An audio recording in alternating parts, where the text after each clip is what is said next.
Bismillah ar-Rahman ar-Rahim. Assalamu alaikum viewers. I hope you all are doing great. Dear students, it's our very first lecture and today I will teach you in this lecture all about English grammar. Okay, first of all I will teach you the origin of English grammar, then I will teach you its definition, and at last I will give you some interesting and important information about grammar. Okay, so let's get started. Grammar, the word grammar has been taken from three different languages. Okay, Old French, Greek and Latin. Old French में ये grammar और Greek में ये ग्रामेटिकस और Latin में ये ग्रामेट, यानी old French, Greek और लैटिन में ये तीन अल्फाजों से ये ग्रामर लफ्ज़ लिया गया है. अच्छा, और इन तीनों अल्फाज की यानी ग्रामर, ग्रामेटिकस और ग्रामेट, इन तीनों का सेम मीनिंग है, यानी सेट ऑफ रूल्स. ओके, या ये भी हम कह सकते हैं कि रिटन लेटर्स. ओके, या तो रिटन लेटर्स मुराद है या सेट ऑफ रूल्स यानी उसूलों का मजमुआ. अच्छा, ये तो ओरिजिन थी इंग्लिश ग्रामर की. अच्छा, ग्रामर की ओरिजिन थी. अब इसके डिफिनीशन की तरफ आते हैं तो यहाँ पर मैंने दो डिफिनीशंस लिखे हैं आपके सामने.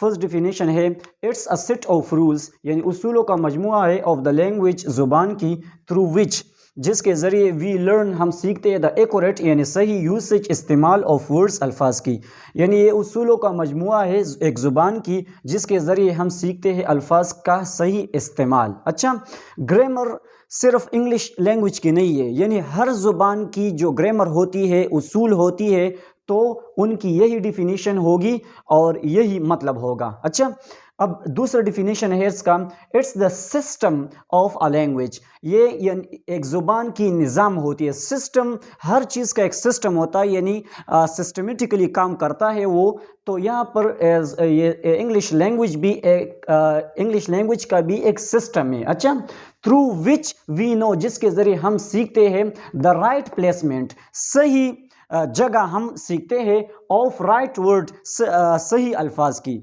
यानी एक सही लफ्ज़ को हम एक सही जगह पर जो इस्तेमाल करते हैं तो उनका इस्तेमाल और उनका जानना हम सीखते हैं इंग्लिश ग्रामर के ज़रिए से. अच्छा, इन अ सेंटेंस, एक सेंटेंस में कि कौन सी वर्ड को हम किन जगह पर रखेंगे, यानी सब्जेक्ट कहाँ पर इस्तेमाल करेंगे, वर्ब कहाँ पर इस्तेमाल करेंगे, तो इन तमाम चीज़ों के बारे में हम ग्रामर में सीखते हैं. अब ग्रामर को, इंग्लिश ग्रामर को सोल ऑफ लैंग्वेज कहा जाता है, यानी ये ज़ुबान की रूह है, रूह. अच्छा, सोल ऑफ लैंग्वेज कहा जाता है.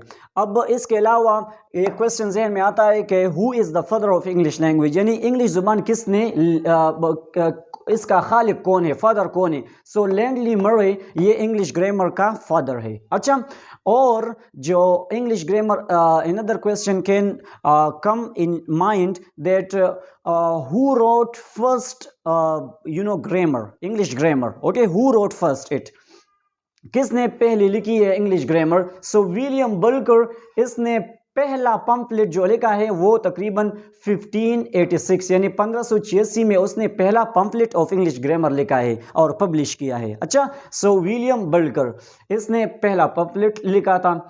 और लास्ट में एक और चीज़ आपको बता दूं, अब जहन में ये क्वेश्चन भी आता है कि why it is important for a person to learn English grammar. Okay, और व्हाई इट इज़ इम्पोर्टेंट, क्यों इंग्लिश ग्रामर सीखना इम्पोर्टेंट है. सो ये इसलिए इम्पोर्टेंट है, एक तो इसके बहुत सारी रीज़न है, लेकिन मैं आपको जस्ट 2 बताऊंगा. एक तो ये कि इसके ज़रिए हम प्रिजर्व करते या कंजर्व करते हैं प्योरिटी ऑफ लैंग्वेज, यानी ज़ुबान का जो असल है ये हम महफूज करते ताकि ज़ुबान बिगड़ ना जाए, ज़ुबान ख़राब ना हो जाए. एक ये, और दूसरी जो इम्पोर्टेंट बात है कि इसके ज़रिए स्पीकर और राइटर गलती से महफूज रहता है, और जो लिसनर होता है या रीडर होता है तो उसको सही तौर पर समझ आती है और वो राइटिंग को और लिसनिंग को एंजॉय करता है. सो उम्मीद करता हूँ आपने आज की लेक्चर से बहुत कुछ सीखा होगा. इस तरह मज़ीद इंटरेस्टिंग इन्फॉर्मेशन और इंटरेस्टिंग लेक्चर्स के लिए आप हमारी चैनल को सब्सक्राइब करें. Thank you so much for watching this lecture.